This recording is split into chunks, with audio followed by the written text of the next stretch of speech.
The Celestial Accord was humanity's first joint venture with the Galactic Coalition, a massive research vessel housing over 300 species, each contributing their best minds to map the uncharted Veil Nebula.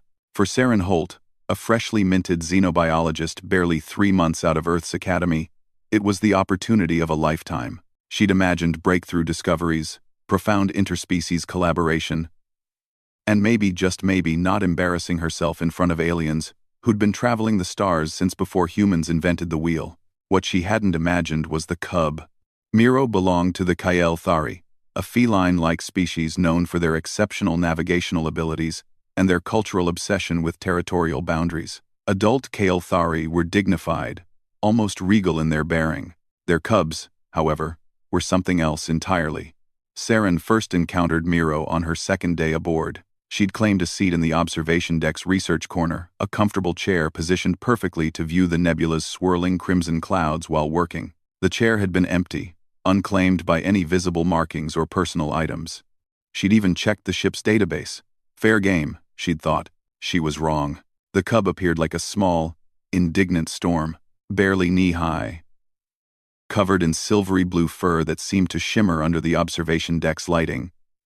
Miro had fixed her with eyes that held far too much judgment for something so small. The cub's ears flattened against its head, and it released a sound, not quite a hiss, not quite a trill, that somehow conveyed both offense and ownership. Hello? Saren had offered awkwardly. Miro responded by leaping onto the chair the moment Saren stood, circling it 3 times with exaggerated precision, then sitting directly in the center with a posture that screamed mine. That had been 3 weeks ago. Now, Saren understood the full scope of her predicament.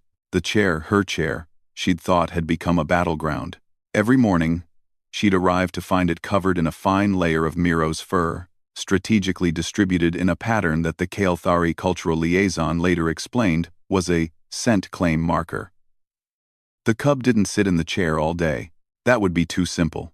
Instead, Miro had somehow perfected the art of appearing whenever Saren tried to reclaim it. She'd attempt to sit. Miro would materialize from nowhere, sometimes from under a desk, once from inside a ventilation shaft, and insert itself between Saren and the seat with the determination of someone defending a sacred throne.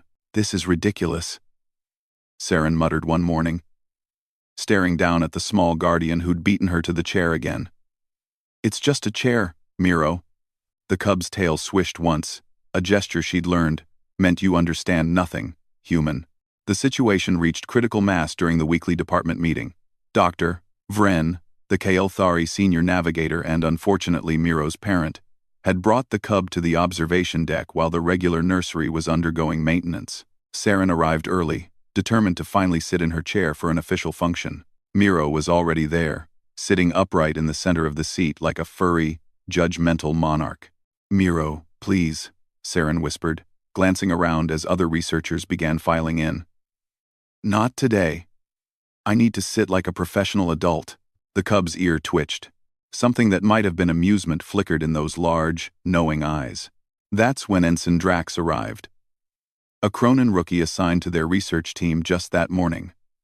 The Cronin were large, reptilian, and apparently unfamiliar with Kael Thari territorial customs. Drax spotted the empty chairs, saw what appeared to be merely a small animal in one, and made the fatal mistake of reaching to move Miro aside. The cub's response was instantaneous and terrifying. Miro's fur puffed to twice its normal size, making the small creature look like an electrified cloud. A sound emerged from its throat, a resonant, harmonic warning that made every Kael Thari in the room freeze mid-conversation. Even Dr. Vren's eyes widened. But the truly remarkable part wasn't Miro's display. It was what happened next. Saren, acting on pure instinct, stepped between the massive Cronin and the tiny, bristling cub. "Stop," she said firmly, holding up one hand, while her other moved in a gesture she'd learned from watching Kael Thari cubs interact with their parents, a soothing, wave-like motion. "Miro, Kelsha." The cub's fur slowly settled, those enormous eyes fixed on Saren with something that might have been surprise. "This seat," Saren explained to the confused ensign, "is claimed. Miro has marked it. According to Kael Thari custom, that makes it his territory during his presence on the observation deck." She glanced down at the cub, who was now watching her with rapt attention, even if certain humans might have also considered it their preferred seating location. Miro's tail curled in what she'd learned to recognize as approval. Dr. Vren approached, their whiskers twitching in the Kael'thari equivalent of a smile. "You've been studying our customs, Specialist Holt." "I've been learning from my, chair partner," Saren admitted. The senior navigator's expression shifted to something like respect. "Most species simply complain to administration about territorial disputes with cubs. You chose to understand instead." They paused, then added with unmistakable amusement, "Though I notice Miro has been bringing you selection of his favorite sleeping cushions. He leaves them under your workstation." Saren blinked. The small, colorful cushions she'd found and assumed were misplaced ship property, those were gifts? Miro, still seated regally in the contested chair, made a small chirping sound. Then, to Saren's utter shock, the cub stood, executed an elaborate circle, and settled on only half of the seat, leaving the other half conspicuously empty. An invitation. The observation deck had gone quiet. Every researcher was watching.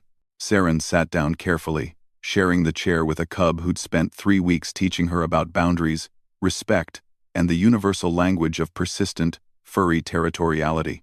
Miro leaned against her side, purring a sound that resonated not just with contentment, but with approval. "Well, Doctor," Vren announced to the room, "it appears Specialist Holt has successfully negotiated her first interspecies territorial agreement. Let that be a lesson to all new personnel. Humans may be rookies to the Coalition, but they learn remarkably fast." As the meeting commenced, Saren felt the warm weight of the cub against her leg and caught herself smiling. The Celestial Accord had taught her many things, but perhaps the most important lesson came from the smallest teacher. That sometimes the best way to claim your space in the galaxy wasn't through force, but through patience, understanding, and the willingness to share a chair with someone who'd marked it with fur and called it home. Even if that someone was barely 2 feet tall and had a territorial instinct that could intimidate a Cronin.